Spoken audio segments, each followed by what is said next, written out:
Before this video starts, I just want to clarify that I do agree whey protein is perfectly healthy. It is a byproduct of the cheese manufacturing process, so it's perfectly natural. I agree with that, and I don't think that it comes at really many health risks for people of all ages. In fact, it's the number one primary ingredient in most baby food, right? They even advertise like it's very high in whey protein because it is true. Protein is good for growth.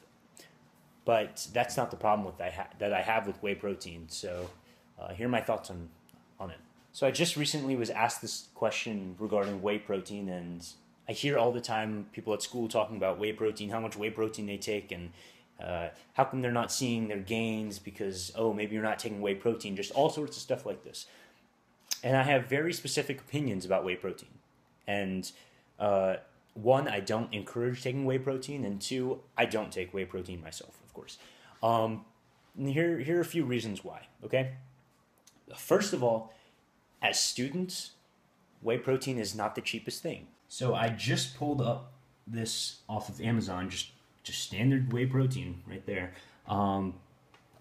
And first of all, it cost $58, right? And the size of this is 5 pounds, and you get, let's see if you focus, 74 servings from that. And like I said, the small reason why this isn't good is because I just don't want to spend $58 every 74 servings I take. Some people, in fact, on one whey protein thing I bought like a year ago just to try it out, it advised taking 3 servings of whey protein every day.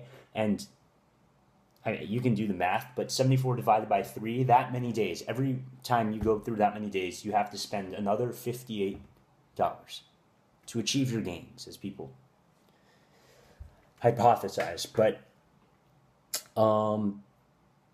even if you only take 1 serving a day, still, every 74 days, you're still going to have to spend that $58 or whatever it was. Here's the other thing which I wanted to lead into. So other than its price, it says on the thing, notice, use this product as a food supplement only. Do not use for weight reduction. So for those of you trying to lose weight, there's one rule. And just remember this because it's the only rule. You need to consume fewer calories than you burn each day, okay? So what does this mean? You want to lower your caloric intake. By consuming your calories, it's going to make it much harder to lower your caloric intake for that day, because when you drink stuff, it doesn't fill you up and satisfy your hunger the way that food does. So for example, Zac Efron, he was supposed to consume a lot of calories for some of his movies for Neighbors. He was trying to consume a lot of calories, and he just couldn't, right? Because the food was satisfying his hunger too quickly that he couldn't ingest more food. So what did he do? He blended it up and would drink blended up chicken breasts and stuff like that because it was much easier for him to drink it than eat it. So what does this mean? You don't want to consume these whey protein powder drinks because every serving has 120 calories. That 120 calories is not going to satisfy you. Then you're going to go have your normal meal, which you would have had even if you didn't drink it, right? And you're going to get the calories from that meal plus 120 calories. So how are you going to be in a caloric deficit if you keep drinking your calories, right? The whole point is to consume fewer than you burn. Exercise and dieting are merely catalysts of this process, right? When you exercise, all you're doing is burning more calories, so you burn more calories that day. When you diet, you're trying to reduce your caloric intake. So it's all part of this one rule, right? For those of you who are like, well, I can eat whatever I want, so I might as well drink it because I'm never going to get fat. Just that's how my genetics work. Well, one, it costs a lot of money, and two, there are other ways to get your protein needs for that day, right? Personally, I have had whey protein shakes in the past, and I do not like them at all. The first time I had it, I almost threw up because it just tasted so awful, right? So here's how you can get protein the other way, okay? There are plenty of foods which provide lots of protein. Chicken breasts particularly,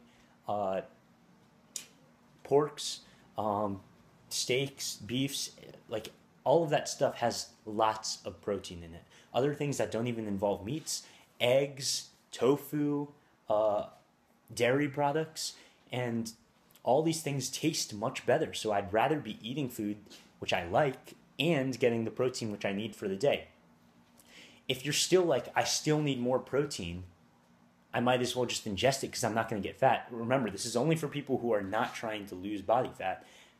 Sure, you can ingest your protein, but there's another. I still advise not doing whey protein, and it's because it costs a lot, right? And it doesn't taste good. So for me, I even did silk milk for a long time.